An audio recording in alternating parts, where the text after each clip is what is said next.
going on, everybody? Good morning. Good morning, good morning, good morning. It's Friday morning, 11:01 a.m. Eastern Standard Time. My name's Dave McCrae, coming to you live from the VoiceMann Studios in Toronto, Canada. It is Friday, June the 26th, 2020. And here we are. It is Friday, and I thought we'd have a lighter topic today. I know what you're thinking, a lighter topic? Dave, that topic is blasphemous. It's blasphemous. No, it is. But the reason why I wanted to talk about it and sort of kind of put it out there is not because I agree with it, not because I think it's a good idea, but because several people over the last number of however many, I don't know, how long have I been doing this? Well, I mean, like I always say, I've had the channel for about 14 years, but I've been doing this kind of thing and putting my face out there only the last 2.5, 3. But in that time, and certainly even as of recently, and I believe I stand to be corrected on this, but I think it was Wayne Gotke. Wayne, if you're watching, I think you were the one that mentioned this. Now, Wayne didn't mention this because he necessarily thought it was a good idea. He just was like, hey, here's an idea. Could you see them doing this? That would kind of be the ultimate twist, right? He just was tossing it out there. But over the last number of years, Wayne's not the only one that has mentioned that to me and has said, you know, is it possible that you could, in some sort of way, bring Judith Myers back from the dead and make it work? Look, anything's possible. Okay, anything is possible. But no. I would never bring Judith Myers back from the dead. I would never do that because Judith Myers, and I even mentioned this when I was talking to Judith Myers, Sandy Johnson herself, this past Monday, on Monday's show. I don't usually have a show on Monday. It was a special event, a special occasion, special circumstance. But I mentioned this to her, that Judith has in many ways become a symbol for Michael Myers in a lot of ways. I don't look at Lori and see her as a symbol for Myers. I look at Lori and I see her as the protagonist in the Myers story, but not a symbol for Myers. Loomis, I don't see him as a symbol necessarily for Myers, although he probably would be more of a symbol to Myers than Lori would, but not exactly. Same with Bob and Annie and Linda and whoever else he's killed in every other fucking sequel. I don't see that. Judith, because we know nothing about her, she's almost as ambiguous and as mysterious as Michael is. We know nothing about her. We don't know what the relationship was truly like between Judith. They're both Myerses. We don't know what that relationship was like. Now, I am not insinuating there was some sort of weird sexual incestuous relationship or something like that. I don't believe that at all. When you watch the Halloween film, the very first one, and you look at it in its original intent, again, don't forget about what you've read in the novel that came after the fact. I don't necessarily think there was any sort of abuse going on. Certainly not at the hands of Judith. Did Myers have some sort of young boy curiosity, maybe, in what his sister was making out? Maybe. 6 is quite young. I would expect that more from somebody who was maybe 4 or 5 years older. 6 is quite young to have that level of cognitive sort of, I want to peep in on this kind of thing. But maybe. right? Maybe. Who knows? I mean, we don't know what the dynamic was like there in the house. But I think it's important to remember that the intention, I don't believe, was to lay out a foundation where there was something weird going on in the house. There was something in terms of some sort of incestual abuse, whether it was mental, physical, sexual. There was something weird going on. I don't think that was the intent to lay that out, because what was very important for John Carpenter was to create some sort of horrific event that happens against the backdrop of normalcy. It's why you have the typical Midwestern town, nothing ever happens here kind of town, right? You have this cute little wartime home, these parents that are well dressed, maybe the dad, maybe Mr. Myers was, I don't know what he did for a living. Again, if it's mentioned in the book, let's not worry about the book. I'm just saying in the movie, as you're watching the movie and you're watching this unfold, who knows? Maybe he worked with Mr. Strode, right? Maybe he was a lawyer. Maybe he was a little local town lawyer and the mom was a baker at one of the I have no idea. Maybe it was reversed, right? I'm just thinking of the time period, 1963. It's more likely that the man was the breadwinner in 1963. So don't come at me there. We got to think context, people, context, right? It's important. So, by all account, it was normal. There was nothing, nobody could have foreseen this horrific event, this god-awful event happening in this town to seemingly your average Midwestern American family. Everything was normal, right? But what was it about this boy? So I think there's a probability factor that I don't even know if Michael was always that way. Some people have speculated and said, well, Michael may have been, maybe he was always kind of weird and kind of. No, I think that's Rob Zombie territory. I mean, again, we don't know.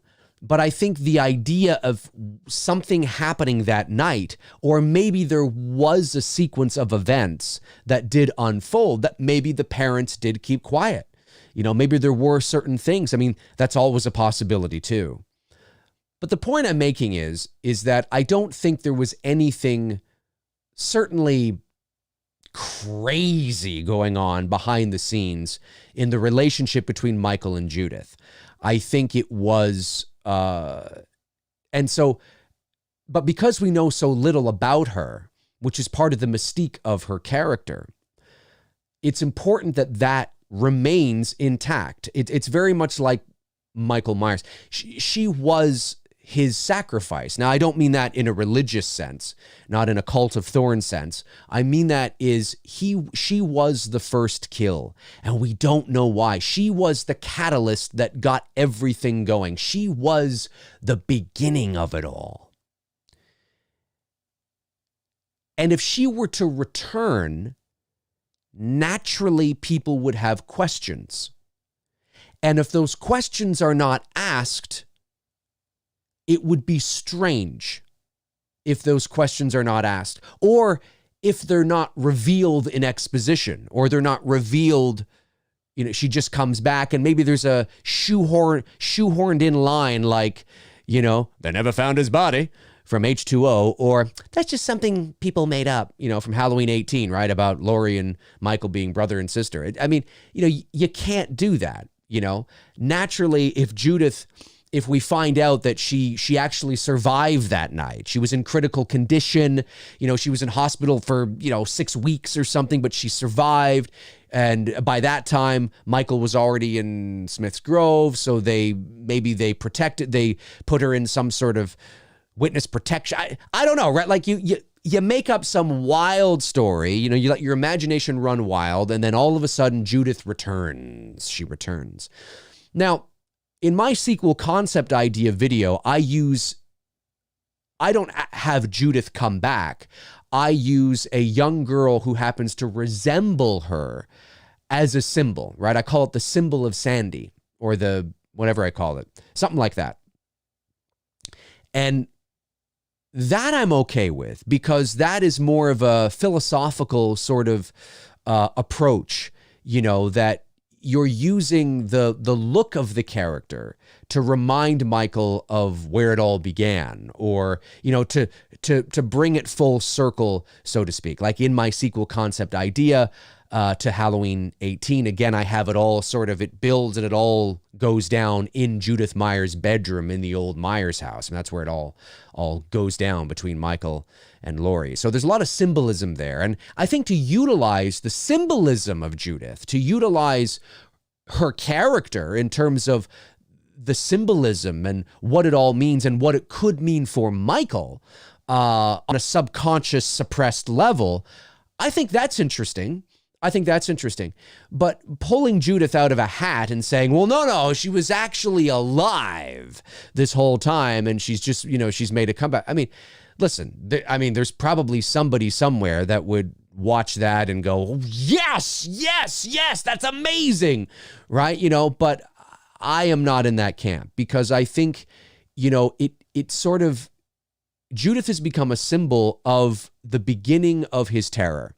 And she needed to die in order for this reign of terror to begin, whether that's the sequels, whether that's Halloween 18, Halloween Kills, Halloween Ends, whatever timeline you want to follow, Halloween 1 exists. It's the only movie that exists no matter which way you want to go, because it's the first one. And we don't know what that evil is. We don't know what propelled him to do what he did at 6 years old. And we must never know that. Like I've said a million times, that's something that we must never know. It must remain a mystery. And that whole opening of Halloween must remain a mystery. And it preserves the eeriness and the creepiness and the hauntingness of this presumably normal 6-year-old child, in this normal little wartime home, in this normal little, Midwestern town community of what? I mean, I don't even know if they've said the population, but I get a sense that Haddonfield might have 15, 20,000 people, maybe. I don't think it's a village. Like, it's not like it's got, 1,000 people, but I certainly think 20, 25,000, maybe something like that. Right. You preserve that because it's like, my God, it's that unknown factor that little boy that killed her, killed his sister one night on Halloween in 1963. And it's like, oh man, it's like, what was that all about? What was that all about? And Judith is the symbol of that. She's the symbol of the beginning of that. When you see her sitting there at the vanity, brushing her hair, and it's like, it's a symbol, of the beginning, and again, if she were to return, people would have questions. And it would be strange that she wouldn't answer them. We'd find out what happened to her. We'd probably have, we'd naturally find out, was there anything weird going on? Did you pick on him a lot? Was this his kind of revenge? Like, there'd be so many questions that would be strange if they weren't answered, or weren't even asked, So for all of you that think there is, again, anything's possible. Anything's possible. You could absolutely, in some sort of weird way, bring her back somehow. I don't know, but certainly it's not something that I think should be done, because you're going to destroy it destroys a big part of why Michael Myers works in the first movie, especially, and you can say a little bit in the second movie, sure. I mean, they do run the whole, motive thing, and I understand that. But it's still preserved there, fairly well. But that you lose as the sequels go on, of course, is that mystery factor. I've said this 1,000 times. It's one of the reasons why Michael stands out, or people, even if you're not consciously aware of it, it's one of the reasons why, maybe subconsciously for a lot of people, they love Michael maybe more than Jason or more than Freddy, because there's this unknown factor to Michael that is mysterious and unique. And when you're watching these movies, again, you're not necessarily thinking of this consciously, but there's always that hope subconsciously somewhere that you're going to find out something, or there's going to be like, something's going to be revealed. But the magic trick should never be revealed. We should never know why he does what he does, what the hell that was in 1963, because it's the romance of not knowing. It's like when it's like watching creepy, unexplained videos at night on YouTube, right? Like you'll watch like a top 10 weird, mysterious videos, and you watch and are there reasonable explanations for most of them? Probably. But, it's like, YouTube top 10 weird things caught on camera. I mean, in today's day and age, I mean, there's so much nonsense out there. But like if you were to YouTube top 10 mysterious disappearances or something like that, right? And you watch that, you get lost in the mystery of it, and you're watching, it's like, one night in 1972, Robert Johnson was such and such, and you get lost in that. And it's that mystique and creepiness, and that creepiness that you feel when you're watching it, that's what must be preserved. And that's the unknown factor to the character of Michael that Jason and Freddy don't have. We know Jason's backstory. We know why he's doing what he's doing. And you're just there for the kills, really, at the end of the day. Freddy, similar thing. I mean, we know his backstory. We didn't really know we knew a little. Well, no, we did. I mean, Nancy's mom sort of went into it, and then they expanded on it to unnecessary degrees, I thought, in the later sequels. I think everything that Nancy's drunk mother said in the first Elm Street, I think, is all we need to know. He was a filthy child murderer that was burned alive by the parents on Elm Street who wanted their revenge. And okay, great. But to expand it into, the son of 100 maniacs or, whatever, like all that kind of stuff. And then the mother, and then, they kept going on and on and on and on and on. But the point I'm making is that we know a lot about Freddy and a lot about his backstory. I'm not saying that doesn't make him cool or that doesn't make him better than Michael for some people, because it does. There's a lot of people that love Freddy way better than Michael Myers. For some, the unknown factor might be a deterrent, for some. But for me, and I think for a lot of Halloween fans, it is that unknown factor that keeps you coming back, because there's always that, you think you're going to know. You think it's going to be revealed, and it should never be revealed. And because you please more people that way. Even though some people might be like, oh, I want to know. You actually end up pleasing more people that way by keeping the anonymity there. Because if you write something, because if you need to reveal what's going on, right, that never had the intention of knowing, like if you need to reveal what's going on in a universe that never intended to know what's going on, then that means you have to make it up after the fact. And you have to sit there and you got to create, and you have to write something that will no doubt please somebody but piss others off. And that's what happened with the Cult of Thorn, right? A lot of people love it. There are people that love it, but there's equally a lot of people that think it's dog shit, me included. So you're going to divide fans that way when you try to explain the unexplainable. And so it's better to keep the mystery there, because then you allow people to fill in the blanks themselves. And I'm going to go to this dark place, and you're going to go to this dark place, and they might be different dark places, but they're equally as frightening to both of us. Sorry, my glasses are a little... Hang on a sec here.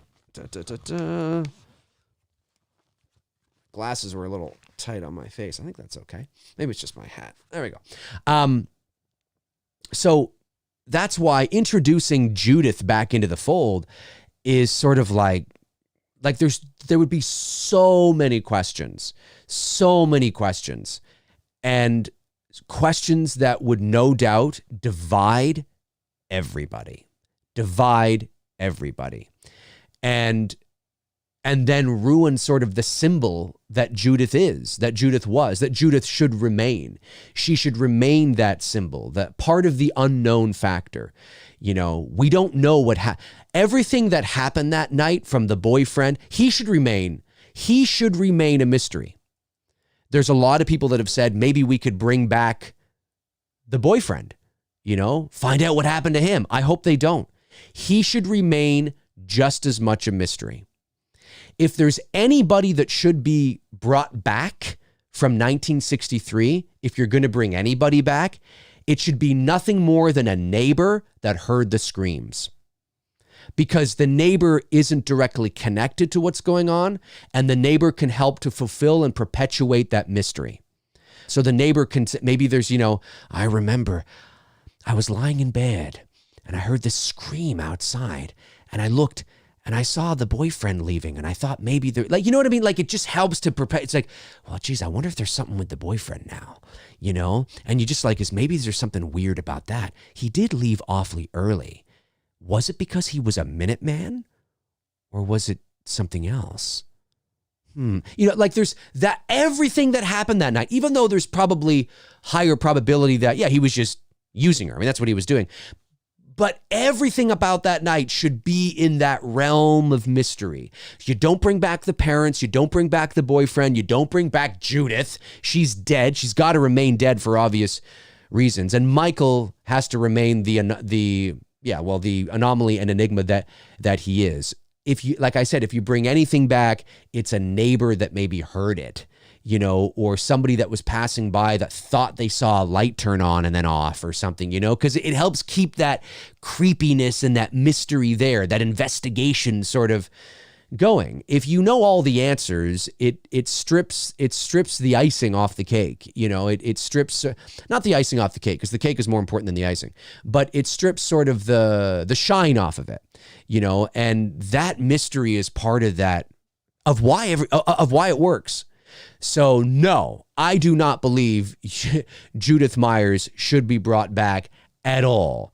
Definitely not. Not in any way, shape, or form. I mean, if you're going to recreate Halloween and you're going to reboot it and retell the story, and you want to, oh, sure, okay, well, that makes sense. But Judith, like, even the amount we knew from Judith in Rob Zombie's Part 1 was too much. Even Rob Zombie's Halloween gave us so much in that opening. So much. We knew so much. John Carpenter's Halloween, the opening to that movie was perfection, because like, not only is it a POV shot from Michael's perspective, we are Michael, not necessarily the killer Michael in that moment, but we are Michael in that moment, being the voyeur, like peeking in and there's an objectivity to it. We're disconnected from the moment in many ways. And we're just watching, like we are a neighbor sort of peering in, and, we hear something and, we look out the window and we're kind of peering in. We are that person through that whole opening. And so that everything that happened there, the why, especially the why, is so important that it remains a mystery. Was there abuse in there? Well, I don't know. I mean, they were completely normal people. They were completely normal, right? If a neighbor were to come forward, all the neighbors should say, the neighbor should never say, well, I knew there was something going on with that little Mikey Myers. I knew there was something weird. Never, never, never, ever. If a neighbor ever were to come forward in a future in Kills or Ends, it should be nothing more than, they just seemed like such a nice family. They just seemed so normal. I would see him come out with his mom, and I'd say, hi, Mikey. And he'd go, hi, Mrs. Johnson, or, whatever. He just seemed like a normal kid. So you didn't, suspect anything weird? No. Mr. and Mrs. Myers were wonderful people. We had them over for Christmas dinner one day, and it was just, it was just great. It was just great. I just don't get it. It's that kind of thing. Keep it going. And you bring Judith back, and that's all. It turns everything upside down. It turns everything upside down, and it makes you question then everything after that. Well, if he couldn't kill his own sister that night, no, she's almost, even though there's nothing religious going on, in some way, she's like a martyr in some way. Not really, but there's an argument to be made that she's transcended that night, and she's become a symbol of the unknown. She's become a symbol of the unknown. She's become a symbol of the not knowable. She's become a symbol of the beginning of something that we should never know the answers to. She is the unknown. She is a symbol of that unknown. Michael can be a symbol of that, of course, you know, and the white mask and all that kind of stuff. But what the hell happened that night? What the fuck was going on? Imagine if this was real. Imagine if this was it's like the Amityville murders and Ronald DeFeo, I think that's his name. Listen, the story is we know that, it was the voices that told them to do it. Was it? I don't know. The people that live in the Amityville house now, who have lived there for decades or years at the very least, say, there's been nothing here. There's been nothing here. You read up on George and Kathy Lutz, and, you know, I hate to break it to all you paranormal enthusiasts out there, and I'm one too. I find that shit really interesting. I mean, I wrote a feature-length script about my second year of college, which has that angle to it. It's based on a true story, by the way. But George and Kathy Lutz even admit themselves that in the Amityville movie, the original, and in the book, there's a lot of things in that movie that did not happen or that were embellished for the sake of entertainment. You know, if you dive deep into the story of George and Kathy Lutz and you don't read things just to confirm your bias or your belief, and you read alternative points of view and alternative people who have had interactions with them, you would then go, good chance it's bullshit. You know? Did DeFeo actually hear voices? I don't know. But never knowing the true answer to that night, what was he doing? What happened? You know, what was going on? What the fuck? It's creepy. It's eerie. And that's got to remain there for Judith and Michael. What was going on? We are alone, aren't we? Michael's around someplace. Take that thing off. Creeping around. You know, it's like, what the fuck? The hell's this kid doing? And it's even, sorry, these glasses are, I think that's better. They've been bugging me the whole time. I think that's better. We'll see. Maybe I'll just take them off if they continue to bother me. So it's got to remain. You know, it's got to remain. And like, we don't even know that Michael's 6 years old. We know that we assume, see, that's why the opening's so great, because we assume that the Panaglide, the POV, is Michael, because we are alone, aren't we? Michael's around someplace. You know, okay, well, that's probably Michael. But we have no idea that he's a 6-year-old child. It's not like, yeah, my 6-year-old brother's around someplace. I mean, she doesn't say that. So when you're watching this for the very first time, if you've never seen this movie, or you're watching it for the first time in 1978, you have no idea how old Michael is. You have no idea. Now, you see the hand go into the drawer and take out the knife, and it looks small. So you assume, and of course, that's Deborah Hill's hand. You assume, okay, you know, but I mean, Michael could have been 6. He could have been, 13. I mean, he could have been 13 easily. So when the dad says, Michael, and takes off the clown mask, you're like, oh my God, it's a boy. It's like a little boy. A handsome young little boy holding this gigantic butcher knife, which is like the size of his torso.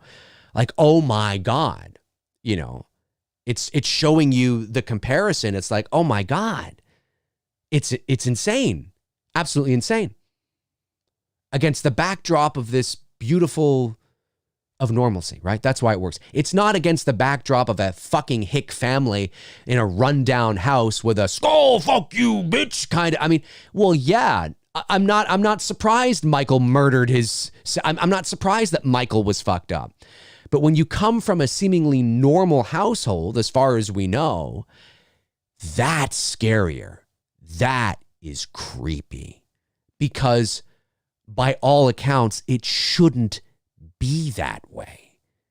You know, if he does come from a loving family, good parents, good, you know, good neighborhood, good school, good upbringing, you know, I think Judith was passed off as, you know, in that movie, in the beginning, Sandy didn't play her. Of course, this would have been from the direction, of course, and she didn't have a lot of lines, but she seemed normal. She seemed like a cute 16, 17-year-old kid, you know, who was, her parents weren't home and she was babysitting her brother and she was, you know, just making out with her boyfriend who just wanted to use her, I guess, at the end of the day. But I mean, Judith herself, it's not like I never really thought Judith was a slut per se. I mean, she was being promiscuous, sure, absolutely. But I never got the sense that Judith was an awful person or an awful sister, right? Or, you know, I never got that. I mean, you know, when she says Michael's around someplace, I mean, she could have thought he was in the other room watching TV, you know, or up in his bedroom playing.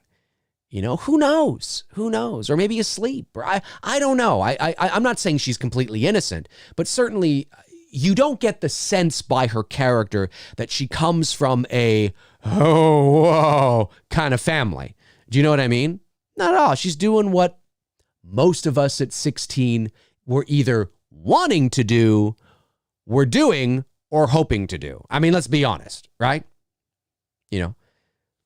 So, no, I mean, you can't bring her back. You can't bring her back for all the reasons I said here. She's become a symbol of the enigma, of the mystery, of the beginnings of that mystery.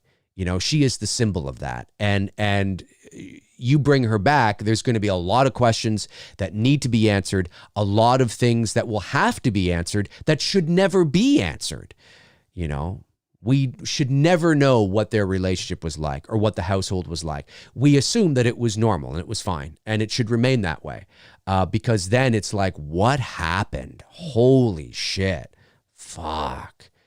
And Judith might be able to give you insight that you should not know. We don't want that. She's dead. Too late. Too late. You know, so that's how I feel about it. So should Judith Myers return from the dead? The answer for me is no. But what do you guys think? Let's go over to the chat room and see what you guys are saying here. Let's go over to camera number 2. I'm going to start calling this camera number 2 because I'm using the other camera a lot more now. So let me see. I did have a couple of super chats that did come in. And they are from David versus Goliath. Thank you, buddy. Says, your concept vid is way more organic with Judith. Thank you for saying, there you are. Thank you for saying that. And I totally, I agree in that sense. I do agree in that sense because, again, I bring back Judith in my concept, but I bring back the idea of Judith, not Judith herself. I bring back, you know, there's a young girl who resembles her and they utilize that. I mean, you could say that they exploit that, right? I mean, the poor kid, right? But they're so desperate. Laurie is so desperate and Brackett and Tommy are so desperate. This is in my sequel concept. This is not Halloween Kills, okay?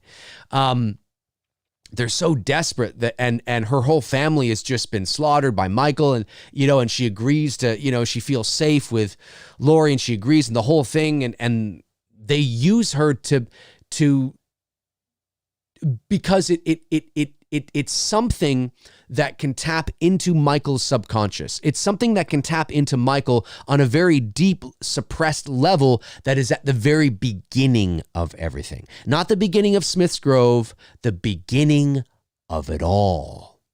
You know, and that is something that triggers Michael in some way. It's an interesting, you'll have to listen to my sequel concept idea, and hopefully people will understand what I was getting at. It's a very sort of philosophical thing. I didn't have her, this character in my concept look like Judith just arbitrarily, and that's kind of cool. No, there's a very specific reason why that's there and how it relates to the much larger ending to that video. And if they were to do, again, it's all in the execution. You can take my idea and fuck it up.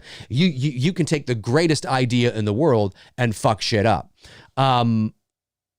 but that was my idea, was my thought, was like, hey, you know, it ties everything up. It brings it full circle with Lori as well. So, you know, if that was that was the direction they were going with Judith, again, she doesn't come back. It's just the idea of her. And I don't mean her spirit. I don't mean her ghost. Her spirit or ghost has infected this young girl. That's not what I'm talking about. I'm just talking about this young girl happens to look a lot like her, you know, so it's more of a philosophical thing. And I think that I would as an executive, I would be open to hearing that because that's interesting. It's smart. You know, it's much better than actually bringing her back personally, because you just can't do that. Oliver Mercer sends in a super chat. Thank you, buddy. Says, hey, Dave, do you think we could see a flashback of Michael's parents witnessing some odd reactions to young Michael and HK? I hope not. I don't think so. Everything that I know about the flashback, people who've reached out to me, a couple of sources, I don't think that is there. I don't think we're going to see Mr. and Mrs. Myers at all. And if it is something that they've done, I really wish they wouldn't have done that, because again, we don't need to see that. We don't need to see Michael acting strange. I mean, the line between science and supernatural must remain there. And you know, look, was Michael infected by some sort of evil entity that we are unaware of? Maybe that's the supernatural edge side of him. Is Michael nothing more than a real, he has some sort of psychosis, he's mentally ill, and that is what sort of began things. He had some sort of sexual infatuation with this unhealthy sexual maybe. I don't know. Is it a combination of several things? Is it maybe? I don't know. And it's the I don't know that must remain there. You know, I think there are things that are more likely to be the case, but you start showing Michael acting strange at 5 years old I remember at 5 years old at the dinner table when he was just staring at his French fries. I don't know. And I said, Michael, and he was just looking at his French fries. And then he just started stabbing the French fries and he poured ketchup all over I don't want to see that. Do we need to see that? We don't need to see that. We don't need to see that. We don't need to see that. I don't want to see that. So I hope they don't do anything like that at all. It's just really important, again, to preserve arguably the greatest symbol of Michael Myers ever, and that's Judith Myers. That's part of the unknown. It's part of him. It's Michael and Judith and Michael. It's part of him, you know, and her coming back destroys that symbol of the unknown, the unknowable. And I think that's really important. Intel Wild, thank you, buddy. Sends in a super chat. Says, good morning, Dave. When can we expect to learn about the different tiers for It's Me, Billy? Well, when the campaign launches. And we are hoping to launch the campaign. I may have, let me just see here. Let me just check my text messages here. A few came in, and I've been corresponding with the actors and Bruce and everybody. I just want to...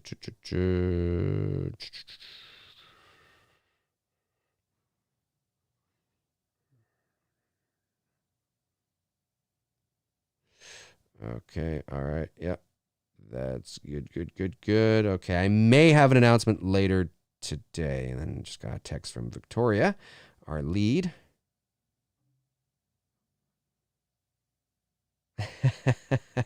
She had a look at the Indiegogo teaser, and she says, I'm very tempted to share the teaser, but I won't until we're all ready. That's so funny. She's awesome. These ladies are fantastic. I love these ladies. They're just great. They're just such talented and full of energy. It's just, if you guys are watching, you guys are amazing. I love you guys. Okay. So I will say this, though, in terms of the tiers for the Indiegogo campaign, they are tiers that there's nothing, I don't think we've done anything that is unexpected or it's going to throw you through a loop. throw you for a loop, I should say. I don't think there's anything that you're going to be like, oh, and oh my God, that's kind of weird. No, I mean, there are tiers. There are, the first tiers that are probably affordable for most everybody, right? And then of course, the higher you go up, the more expensive they become, the more you get with those tiers. It's just like a standard Indiegogo campaign. There are tiers that are like, there'll be a tier. I don't want to give anything away, but I just say that it's if you've donated to Never Hike Alone, if you've donated to Never Hike in the Snow, if you've donated to Dylan's New Nightmare, we're in the same ballpark. I mean, we're sort of in the same realm as that. So I don't think there's going to be any surprises, but certainly, you have to do what you feel is right for your budget. Every little bit helps. 100%. I mean, if you think about it, like I have 21,000 subs. I mean, geez, if 1,500 people all bought a Blu-ray, we'd have the budget to do the movie. I mean, the chances of 1,500 people all buying a Blu-ray are probably very slim, but I'm just saying it's that kind of thing, right? I mean, even if 500 people bought a Blu-ray, that's not enough to do the movie, but certainly it's well on our way. So I think this is doable. I really, really do. I really, really do. But it's going to take a lot of sharing, a lot of promoting, because it's not Halloween. It's not Elm Street, right? We do understand that we are a little at a disadvantage because of where we're at. And in terms of Black Christmas, right? It's a cult film. It's not a lot of people are, it's not Halloween. It's not Myers. So, but with you guys and with our passion and our commitment and your commitment, you can help bring Billy back, and we can do this together. You know what I mean? So, but yeah, just it's standard. It's standard. Standard tiers. You'll have tiers that, I can afford that. You'll have tiers that be like, I can't afford that. But maybe somebody will be able to afford it. You know what I mean? Standard stuff. Let me see here. Go back to Into Wild. Anthony Stanfield sends in a super chat. Thank you so much, buddy. And Anthony says, do you think we'll see Loomis actually talking with a recorder and hearing what he said in 2018, but actually seeing him say it? I'm going to say no, because I don't think that happened during the flashback. When we heard Loomis talking on the recorder in 2018, that was years later, I think. I don't know when that was supposed to be. Do we know when that was supposed to be? Like what year that was supposed to be? Now, I know we can all take guesses, but did they actually say in the movie what year that was? Or did he say what year it was? Did he say he might have said what year it was? 1979? Is that what he said? Okay. So at the beginning of the recording, he said, it's June, whatever, 1979. A year later, I believe. Okay, cool. Okay, because I don't remember that. But okay, I will take your word for it. So then that would be an additional flashback at a different time, at a different moment. I think all the flashbacks are going to be centered around October 31st, 1978, that night, right? With Lonnie and whoever, whatever, Hawkins, whatever is going on, I think we'll see it all in that night. Now, are they going to just drop it right in the middle of the movie as a 5-minute flashback, or are they going to pepper it throughout the movie to correspond, with some exposition, from the different people? I don't know. I mean, the flashback in total could be like 10 minutes long, but you could pepper that throughout the movie. 2 minutes here, minute here, 2 minutes there, sort of break it up a bit. I don't know how long it is, but I don't think we'll see that, because then that would have to have been an additional scene they would have had to have shot with Loomis at a different location, because he doesn't say that into a tape recorder that night, so yeah. Ryan says, yes, 1979 confirmed. Thank you, Ryan. Very, very much appreciated. Oh, by the way, before I forget, I put up a photo. I think I'm going to have to go back to my other camera here, because I think it is here. Yes, this was from yesterday. Last night, myself and Bruce and Caro Coltman, of course, who is in the top left, and then we have myself in the middle, Victoria Miro with a great smile there. Everybody is smiling great beside me on the right, and then Shelby Handley below Victoria, Bruce in the middle, and then Malika Henney on the far bottom left. We had our first official table read, virtual table read for It's Me, Billy last night. And it was a couple of hours long, but it was great to, get to know each other more and talk about the movie and answer any questions they had. And it was great. It was absolutely great. And what was I going to say here? And they had a lot of questions about the script, about their characters and things like that, which was great. It was great to get the feedback from them. But the good news is, and maybe I can share this. Maybe I can share it because I did record, obviously, the Zoom session. So maybe I can share it. But they gave us their preliminary thoughts on the script, and they didn't give anything away, but they did give me their thoughts. And I might be able to, I don't know, we'll see. Maybe I'll save that for the Blu-ray. I'm not sure. But nonetheless, it was a lot of fun. We had a lot of fun. They're all so talented, and I can't wait for you guys to see them in action. But of course, we got to raise the money first. So excited. Intel Wild sends in a super chat and says, Dave, I can see myself easily throwing in anywhere from 500 to 2,000 for It's Me, Billy. That is quite the margins there. So that's why I say 50K is a realistic goal. Intel, buddy, listen, I say this to everybody who is willing to donate, and I do sincerely mean this. We appreciate anything that anybody sends, whether it is a buck, whether I don't even think I have a low tier as a buck. I think the lowest tier is like $5 or something like that. But anyway, whether it's like $5 or whether it's, $2,000, you got to do what's best for you, right? We know that it's a difficult time right now for a lot of people. So we do understand that. But you got to do what's right for you. The important thing here, I think, and that what we want to focus on, we do have higher tiers. Like we do have an associate producer tier. We do have an executive producer tier, which are, very expensive. But at the end of the day, it's not, these campaigns are not about getting people. Look, if somebody does have deep pockets and wants to, go for that tier, I mean, that's amazing. That's amazing. I mean, bless you, right? That's amazing. But at the end of the day, it's really about a lot of people coming together and, like I said, buying a Blu-ray or something. I mean, if 1,000 people can buy a Blu-ray, I mean, that's like, we're almost there, right? So really at the end of the day, it's more about the little ones, but a lot of them, than it is about just somebody coming in and dropping, here you go, and dropping that. But again, there could be somebody out there that, I paid off my credit card and I got a lot of room and here you go. I believe in you, and whatever the case is, right? But we don't expect people that they have to do that, but those tiers are there for those that want to, those that can, but there's a lot of tiers there.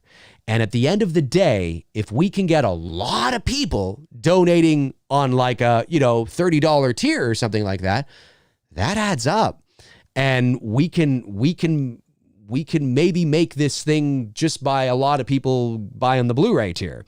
You know what I mean? So have to keep that in mind too. So, but buddy, appreciate your enthusiasm, appreciate your support. Whatever you can do, we appreciate. Do you know what I mean? And hopefully enough people will believe in the project that it'll add up and we'll be able to do it, because we really want to deliver on this for you guys. Let me see here. Duncan Dubuck. Am I saying that right? Dubuck.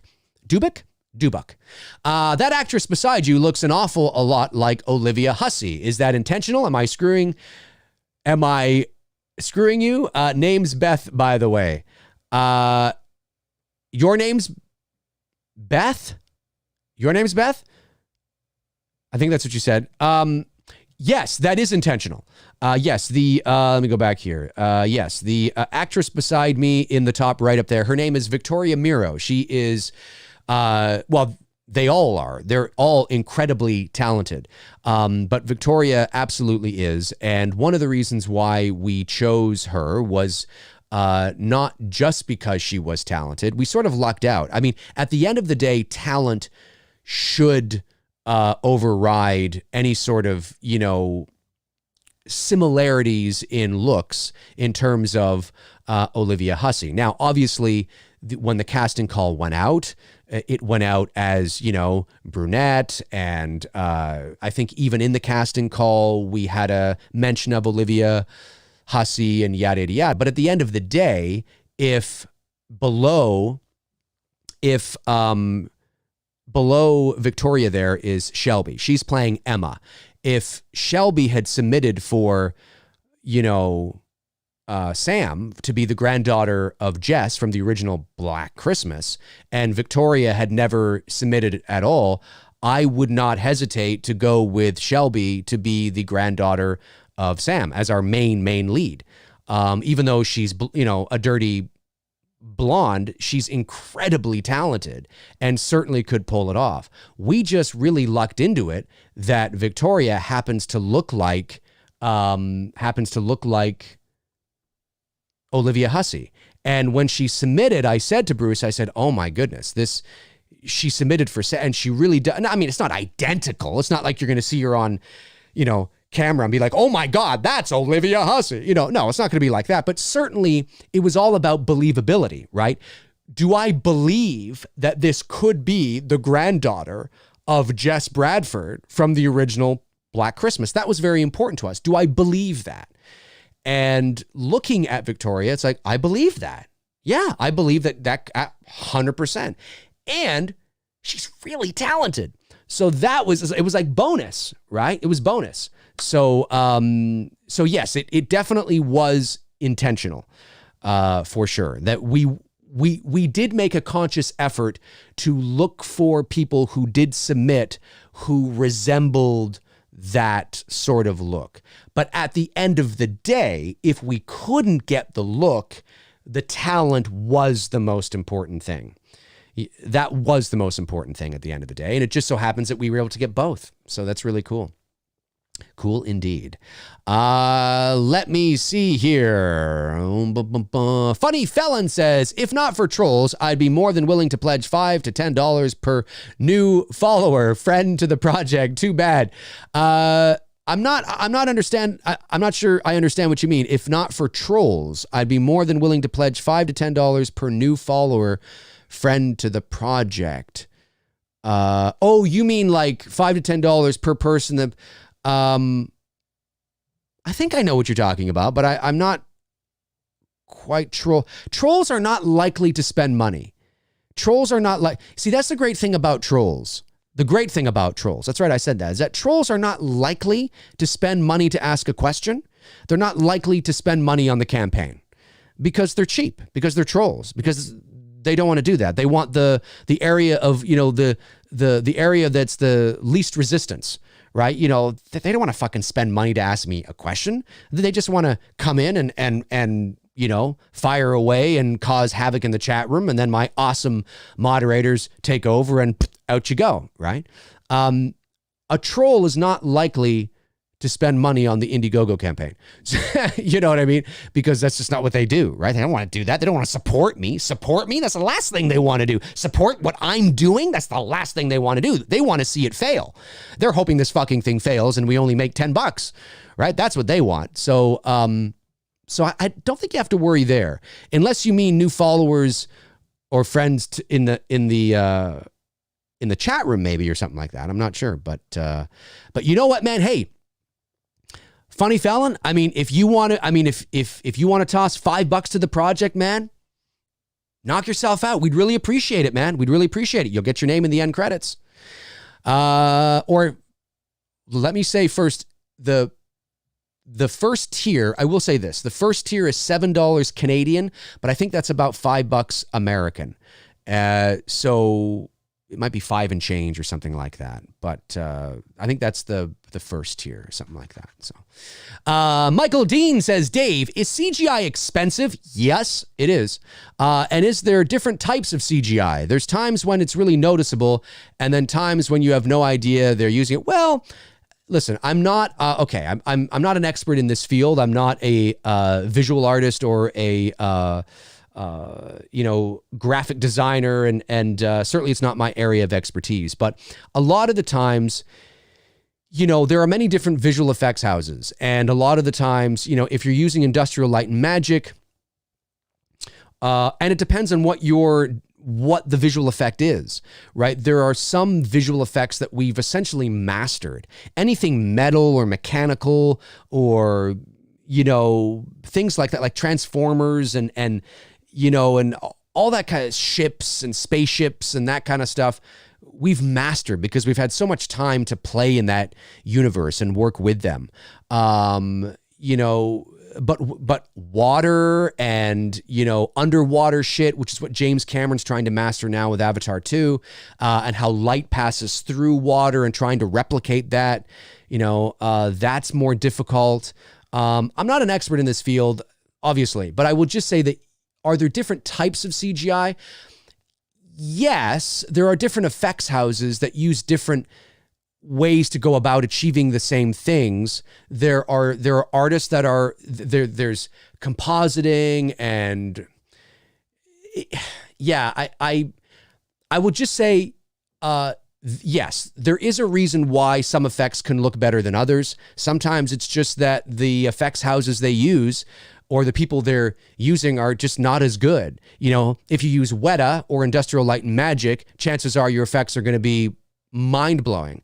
But if you use an independent, effects company to save on money, or an up-and-coming effects company, the effects might be serviceable. And that's just because they don't have the money to spend on, the artists or the software or the people that, the proper programs. And so it looks a little sort of, I can tell that's an effect. Whereas if Weta was to get in there, they'd be able to actually composite it in a way that, it costs millions of dollars to do that kind of stuff. It's one of the reasons why when you are making a movie, especially a real tentpole film like a Star Wars movie or a Marvel film, and I've said this before too, that when you're making a movie of that size, post-production begins parallel with production. It has to. There's way too many visual effect shots, way too much that's going on to make the movie and then start post-production. You can make a movie and then start post-production on, like a little short film like It's Me, Billy, or like a little, I don't know, maybe a film like A Quiet Place, or a film like Hereditary, or a film like, smaller films, independent films that don't require a lot of visual effect shots, a lot of heavy duty post-production, that's going to be sort of dished out to a lot of different sort of, effects houses and all that kind of jazz. You might be able to start post-production after the movie's done. But a Star Wars movie, no. They are sending the dailies. They are creating essentially an assembly edit as they're making the movie.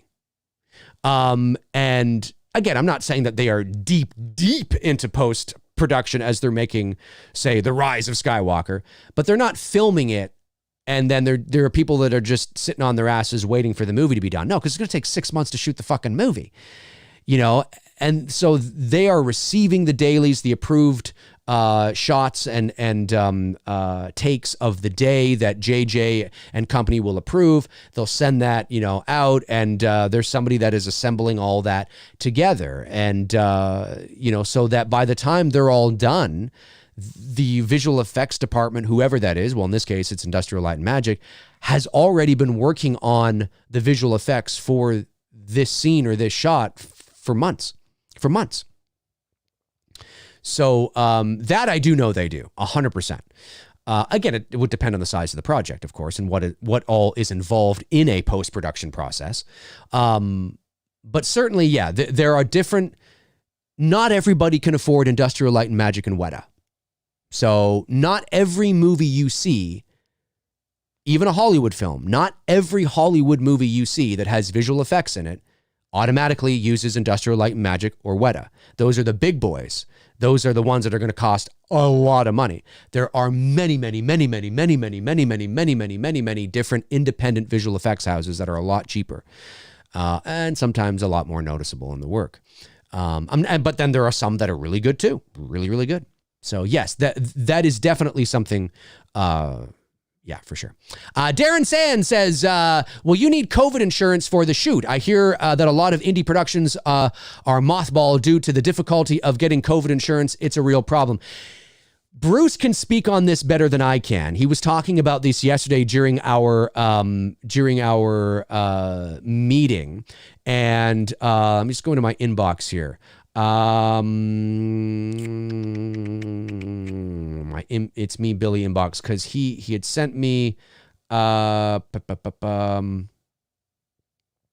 just finished doing he sent me something that I just finished doing. I do know that the Ministry of Labor yesterday did approve regulations and criteria for working on set here in Canada, dealing with COVID-19. And I also just completed is this it here? Yes, I completed a carbon literacy course. Yeah, there was a course that was sent out. One second. That's not that one.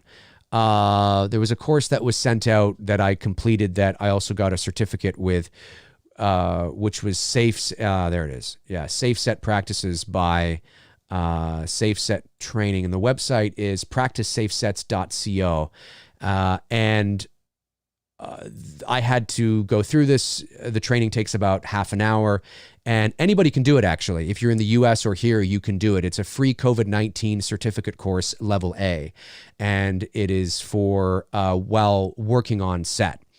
It says here, the program is designed to communicate the most current health and safety information relevant to our community of filmmakers, producers, crew, and industry professionals. The materials in these guidelines have been reviewed by medical experts and sourced using reputable science-driven resources. And I did that. So, and that talks about what to do and what not to do while on set. And the protocols in place for that.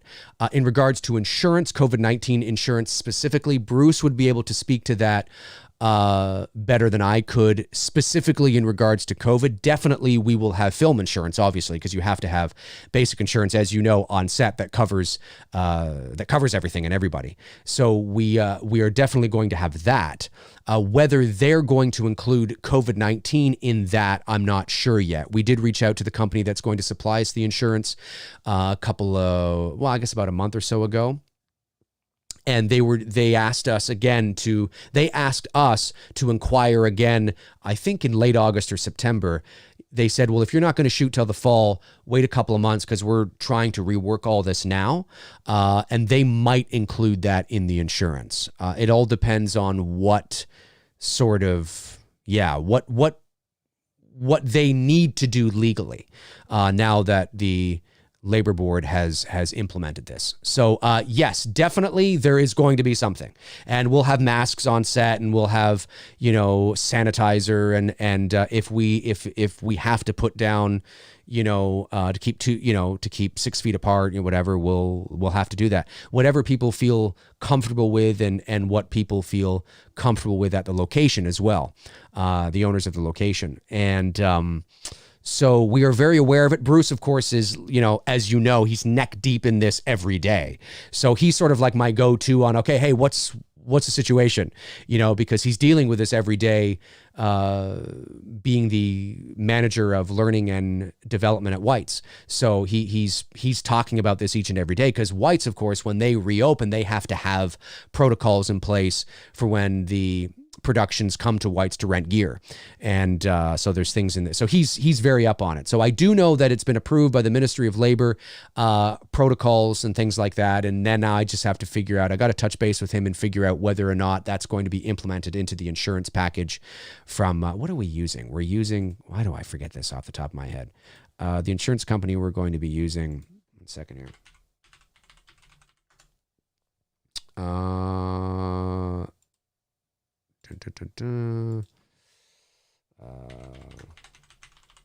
should know this. Bum, bum, bum, bum. Here we go.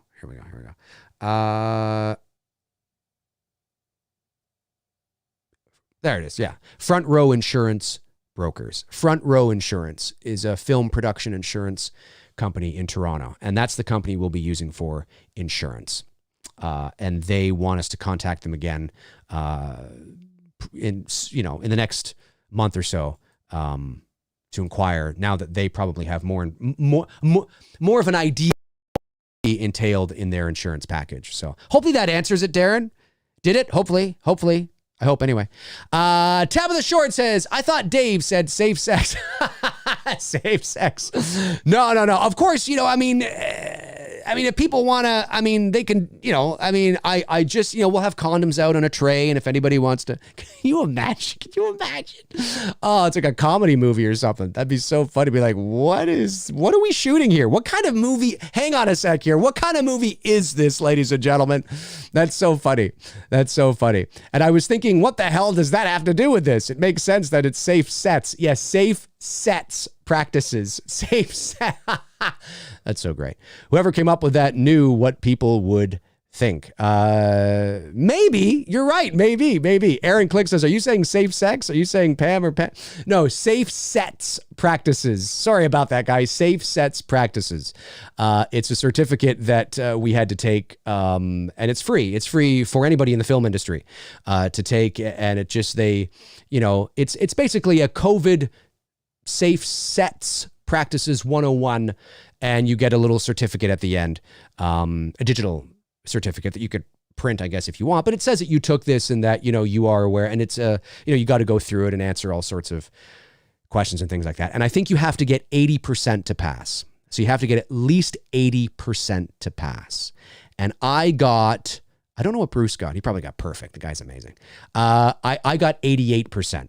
Because there were two questions that could have gone either way, and I chose the one that no, it's actually this kind of thing. You know what I mean? And both of them were like that, so I got 88%. But I passed, so that's the good thing. Let me see here. Some super chats did come in. Want to get these?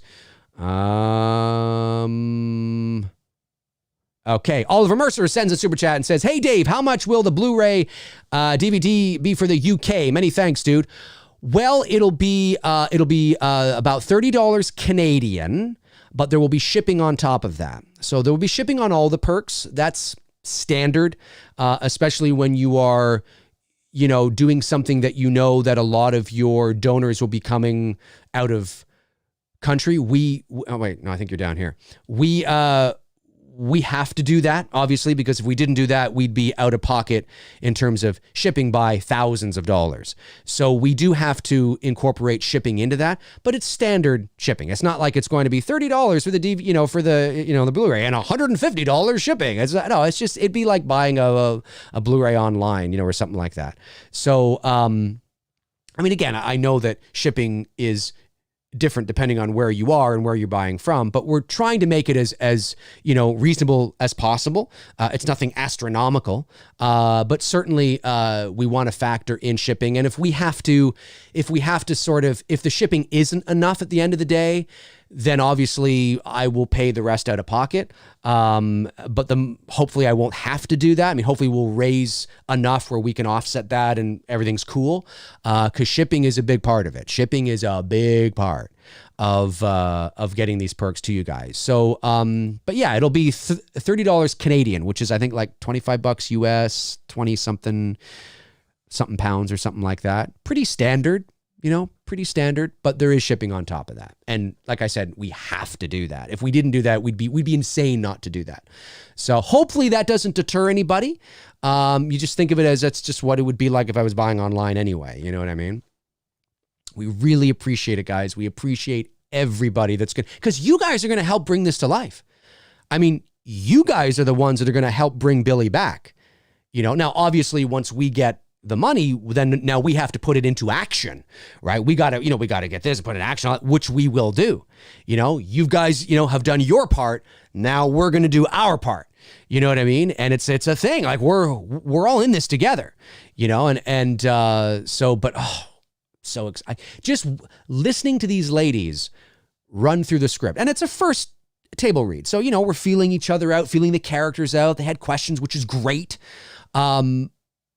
But the chemistry is there virtually. I can only imagine what it's going to be like in person. Just so cool. Awesome stuff, man. Okay, so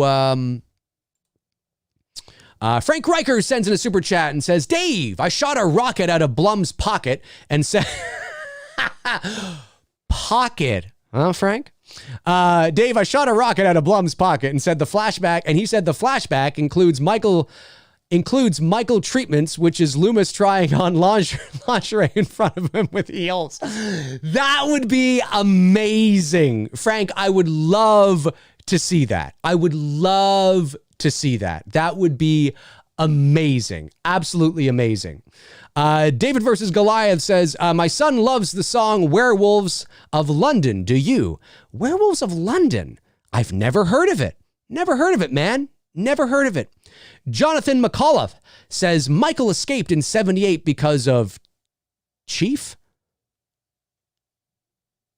Because of the Chief? Wait a minute, what's going on? Hang on a sec.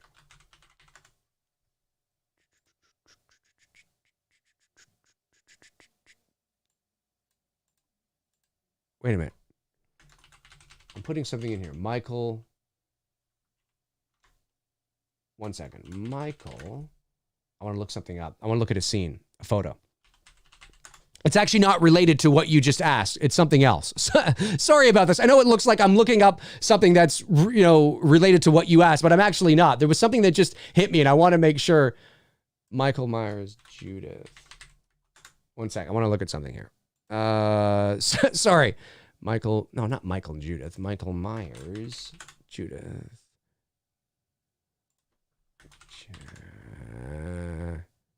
Okay, there. I want to look at something. Okay. Yeah. No. I'm good. There was just something in the thumbnail that I posted on my thumbnail, and I thought I had left something in that I wanted to take out. I thought for a brief second I had put Judith's boobs on the thumbnail, and I'm like, I hope that's not there because that's going to be taken down. And I can't see the thumbnail as I'm live here. So, okay. We're good. And I've already closed Photoshop down, but we're good. I'm not quite sure I understand your question. Where are we here? Michael escaped in 78 because of Chief. I'm not quite sure I understand what you mean. Because of the sheriff? He escaped in 78 because I'm not quite sure. Elaborate. Jonathan, you don't have to send in another super chat. Just at me and elaborate, and maybe it'll make more sense. Let's see here. Spitz sends in a super chat and says, hey, Dave, can you check out my Halloween covers on my channel? I've got several, including a concept theme for Myers' death in ends and shape hunts. Well, I never take requests. I can't promise anything. If I think of it, if I remember, I will definitely go over and do that. But I never make promises, because if I start doing, it's not personal to you. I mean, I would say it to anybody. If I start doing that, if I start taking requests, or if I start reading Halloween fan film screenplays, or if I start, going to people's channels, the floodgates will open, and then people will be like, and how I know that's true is one of two reasons. One, because other YouTube personalities have said that's what happens. And number two, when I started putting myself out there like this, I don't want to say I made the mistake, because it's not like it's a mistake, but somebody wanted me to read one of their scripts, and I said, sure.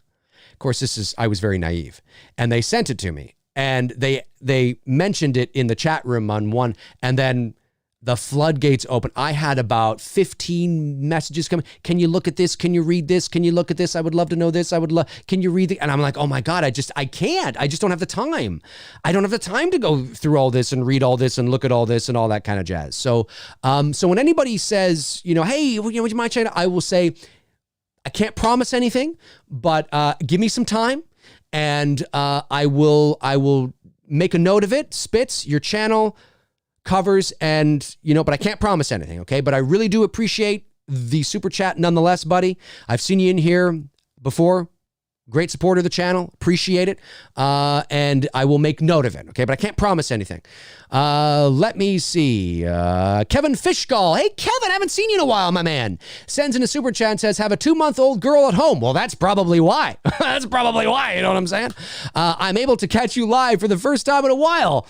Can't wait to help bring Billy back. Well, it's great to see you in here, Kevin, and congratulations on your little girl, a 2-month-old girl. I mean, I don't have any children, but I will say that, being a parent is one of the most, if not the most important job in the world and the toughest job in the world. I mean, I know that's probably an over-said cliche, but at the end of the day, it's true, right? I mean, am I right? Am I right? I'm right, Kevin, it's great to see your face in here, or at least virtually. Anyway, your avatar. And congratulations, and whatever you can toss, it's me, Billy, we really appreciate. Again, whatever anybody can do who's watching, we really appreciate, because I'm telling you, man, really excited to do this. There's a whole thing we're creating here, and excited. Let me see. Gary Rangel says, Dave, the Universal ongoing Child's Play franchise is still at its lowest budget of making Chucky films directed by Don Mancini. Is the low budget a bad thing? I certainly do enjoy the direct VOD films. No, not at all. The very first Insidious movie, which doesn't get the same kind of love The Conjuring does, albeit I think I understand. I think The Conjuring is probably a more enjoyable movie overall. It's probably a better movie. But I think the first Insidious movie, which was also directed by James Wan, is a very good movie. The second part is not bad. Third part, Lee Winnell also did the third part. It's not, But that first Insidious movie, I think we can all agree that first Insidious movie, which came out a couple years before The Conjuring, was great. $1.5 million. $1.5 million it cost to make that. It cost essentially $10 million less than Halloween Kills. Think about that. You can make a great movie on $500,000. I mean, look at what Vince was able to do with Never Hike Alone, right? I think, and I don't want to speak for him, so Vince, if you're watching, if you do catch this, you can correct me if I'm wrong. But I think Never Hike Alone, the first one, I think was in the realm of 30, 40,000 or something like that, somewhere around there, US.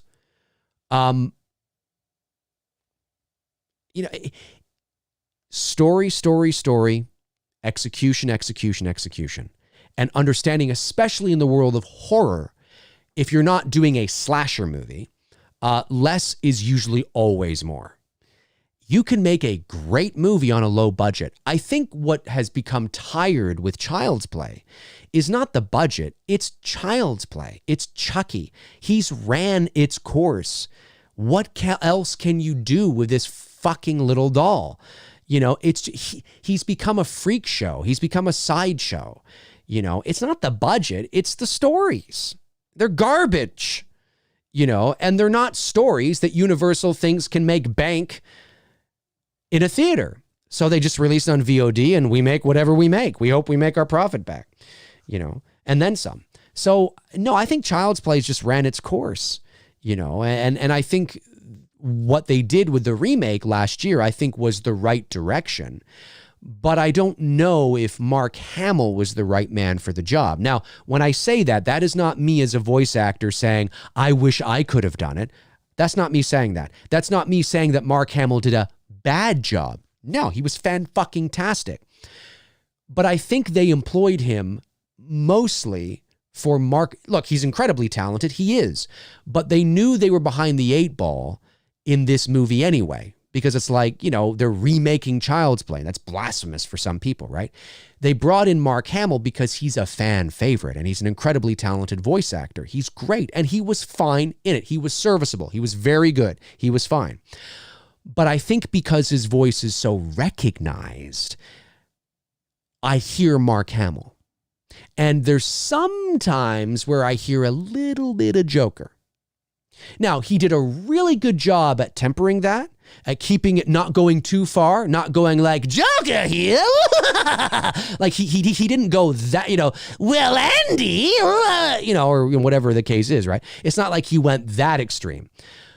But Mark Hamill is a fan favorite. Who doesn't love Mark Hamill, right? He's a fan favorite god. So it was brilliant PR to cast him as Chucky. Hey, you love Mark Hamill, come see our movie. And he's talented, right? But I think maybe it would have been better to cast somebody who you didn't know, you didn't recognize, you didn't immediately recognize or think of Mark Hamill, an unknown who was equally as talented, right? I don't give a fuck who that is, but equally as talented, so people could get lost in the performance, not so much, it sounds like Mark Hamill. But he was great. He was fine. But that was my qualm about that. But I think they were moving in the right direction. I do. I think they were moving in the right direction.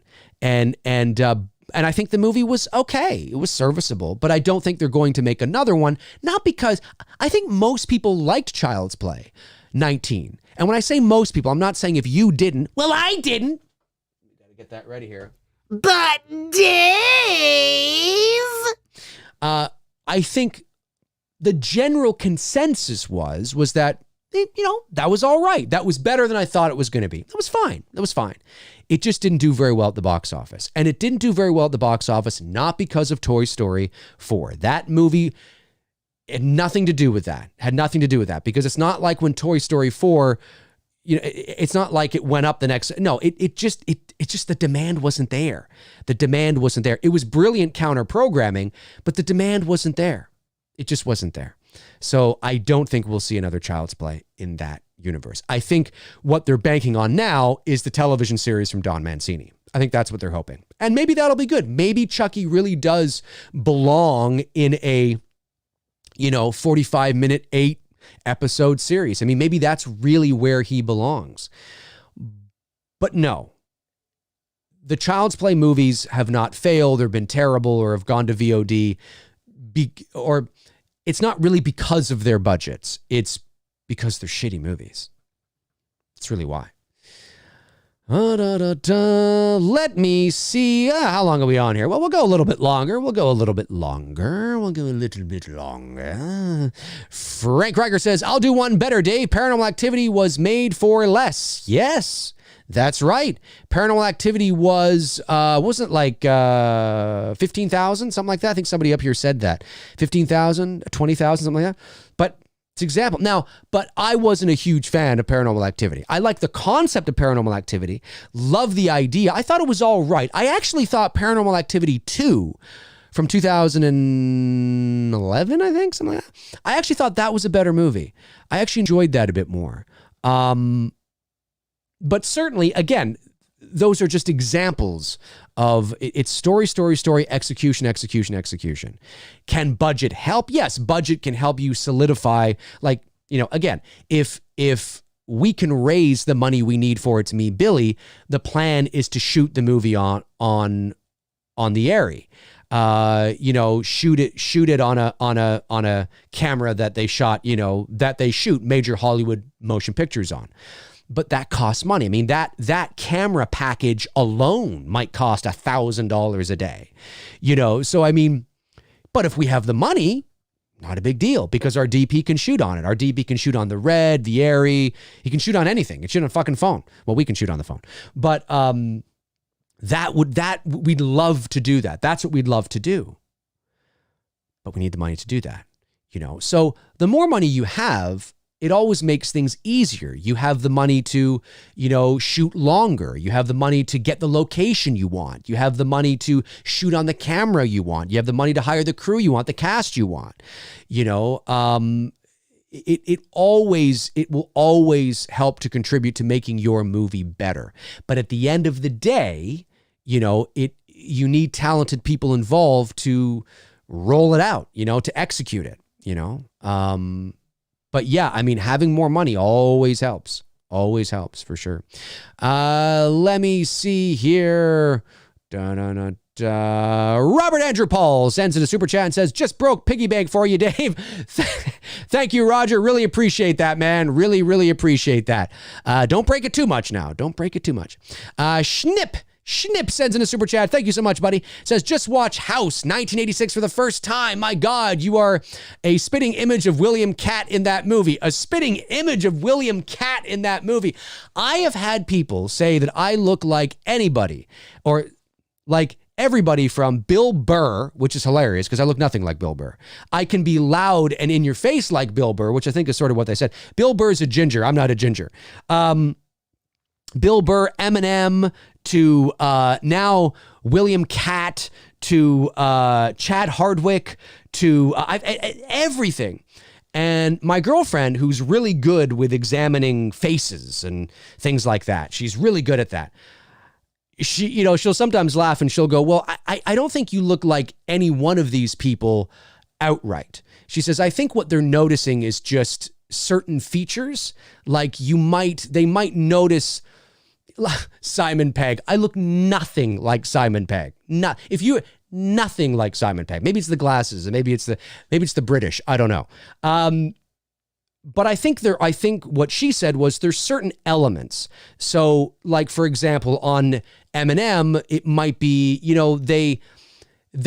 they may not know this, but they see Eminem and they go, oh, it kind of looks like Dave. But it's because maybe, and I'm not saying I do, but for example, hypothetically, like, well, because you guys have a similar jawline, you know what I mean? And you have a similar, so people go, oh, he looks like Eminem. It's like, it's not that he looks like Eminem.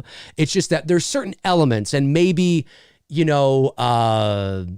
something like, with Cat, it's the curly hair, and maybe it's his eyes or something like that, right? But I've yet to see anybody where it's like, oh my God, that's exactly it. You know what I mean? That kind of thing. So I think it's just elements, eyes, maybe the jawline, the smile maybe, or something like that. Certain elements from certain people, I mean, there was one time somebody said, my God, you look like William Dafoe. And I'm like, William Dafoe? Look at William Dafoe and look at me. I look nothing like William Dafoe, but maybe you could hone in on, but you know what? You guys have a similar jaw, because I have a strong jaw, right? Maybe that's it. Maybe there was one moment in one movie where Dafoe looked a certain way in a certain light that he had like a similar eyes or something. I don't know. But then somebody takes that and they say, you look like William Dafoe. And it's like, well, it's not that I look like William Dafoe. It's that there's certain elements from certain people, I think, is what they mean at the end of the day. So, hey, Jonathan Nichols has got it right. Dave reminds me of Busta Rhymes. I thought you said you look like, of course I look like Busta Rhymes. Come on, look at Busta Rhymes and look at me. I am the spitting image of Busta Rhymes. Now that is somebody I can get behind. I am definitely the spitting image, 100%. But you see here, Toronto Freddie pipes in and says, it's William, it's Willem. Oh, is it really? Willem Catt, not William Catt? Willem Catt? I hate when people do that with names. It's like, just add the other I in there. Just add the other I in there. Just add the other I in there. Just do it. Just do it. Not you, I mean to his parents who named him. Aaron Click says, no, you don't look like anything like William Dafoe. No, I know that, but somebody said that. I don't even think I look like anything like Eminem either. But when if you were to put me beside Marshall Mathers, it's not like, oh my God, they could be brothers. But it'd be like, oh, they have the same chin, or they have the same nose or eyes, or, or something like that, right? That's how I think it it sort of is. But I've never had anybody say I look like the guy from House. Never. But thank goodness you said him and not George Wendt, because at least I'd be like, if you said George Wendt, I'll be like, okay, I think I need to lose some weight or something. Love George Wendt, though. He's amazing. David Cameron says, hey, Dave, did you get a new tattoo on your wrist? Thanks for being a great virtual friend. No problem, man. No, I've had, well, it depends on when was the last time you tuned in. I've had the M31 and the 79 for well over a year. No, I haven't. I'm going to be getting another one soon, probably. But no, nothing new, but maybe this is the first time you're tuning in a while, so maybe it is new. I don't know. Franklin Stein says, Dave, what would you think about Child's Play of Chucky, the Dolls Fight? First crossover that isn't a crossover. It's something new and fan service for both remake and OG fans. So Child's Play of... So you mean like all the Child's Plays, all the Chuckies of Child's Play get together and fight in a movie? Listen, I have no dog in that fight. Sure, why not? Do it. Do it up. Do it up. It might be fun. Do it. But then you would have to sort of explain. I mean, you would have to explain how, what's his face there, how his spirit is his spirit in all of them? Charles Lee Ray, like is his, or is he just in one of them and something else is taking over the others? Or you kind of have to figure that out. I'm not a Child's Play expert, but certainly that is something you'd have to figure out. But all right, we'll go for just a couple more minutes here. Let me just make sure I've got all the super chats. Schnip, I love that name, Schnip. It's so great. Frank Riker sent in one. Frank the Tank, Frank my man, says, super chat for the sexy MFers in the chat room. Thank you so much, Frank. One of my great moderators here. Amazing. Love it. Darren says, Dave often gets mistaken for Vanilla Ice. It's true. Vanilla Ice, Busta Rhymes, James Earl Jones. I mean, just last week I was mistaken for Margaret Thatcher. I mean, it happens. You know, it is what it is. It is what it is, folks. It is what it is. Sucks Film says, hey Dave, I don't mean to disrupt the lighthearted nature of this episode, but I just wanted to say thank you. I suffer from extreme anxiety, and whenever I tune it helps me a lot. Thanks, Lee. Dude, don't worry about it, man. Interrupt the flow all you want. That is something that, I don't do this obviously for that, but whenever anybody says what you just said, it means a lot, and you're more than welcome. If tuning into me every day or watching my old stuff or whatever, I mean, that's what it's there for, man. If it gives you comfort, if I can be part of that healing process in not in a direct way, but just in an indirect way, that's amazing. It's amazing. Anybody who has a heart and a soul will tell you that, we don't do it for that, but if that is a nice byproduct and a residual effect that happens on certain people that need it, I think that's amazing, man. That's amazing. Just know that whatever you're going through, whoever you are, and I say this on occasion, whoever you are, it doesn't matter who you are. I don't care who you are. Whatever you're going through that's tough right now, you will get through it. You can get through it. You will. Take a deep breath. And do your very best to surround yourself with people, even if it's one person, who makes you feel better. And if you don't have that person in your life, and that person happens to be me through the computer, well then, tune in to me until your heart's content. Watch every video I've uploaded and watch them again. Whatever you need to do, you will get through this. Everybody, remember that. And I think that would be a good spot to leave it for this day, because that's a nice sort of cap off for this show. And I think I've got all the super chats as well. So, folks, that is going to do it for me on episode 73 of MCRAE Live. You guys are amazing. Thank you so much to my moderators, Frank Riker, Darren Sands, Tabitha Short, and Jason Nike. Thank you so much for doing what you guys do. Thank you to all the super chats, for everybody who supported the channel that way. Really, really appreciate it. And thank you to the non-super chat questions, of course. If I didn't get to them, like I always say, it's never personal. Just, I got to answer the super chat ones first for obvious reasons, but I try to get to as many as I can. But tune in next time. And maybe I will answer yours. I will be back for MCRAE Live, not till next Tuesday morning at 11 o'clock a.m. Eastern Standard Time. Don't forget, this Monday night at 7 p.m. Eastern, I will make the announcement, probably later today. I'll do the thumbnail for it. 7 o'clock p.m. Eastern episode. What are we up? 75 or something of Two Dudes? Maybe it's 73. Maybe we're neck and neck now with MCRAE Live. I'm not sure. But Tony and I will be watching 2002's The Ring. One of my favorite horror movies of all time. The First Ring. The very first one. That's what we're watching this Monday night. Don't forget to tune into that. And a reminder to my level 3 and level 2 patrons, tomorrow night is Saturday movie night. I will make the announcement on which movie we're going to be watching, but to my level 3 patrons, you probably already know what it's going to be. That's tomorrow night, 7 o'clock p.m. Eastern. Don't forget that. Level 2 and 3 patrons, that is going to happen. Look out for the announcement for that. So, I think that's it. All right, that'll do it for me. In the meantime and in between time, I will talk to you guys soon. Cheers.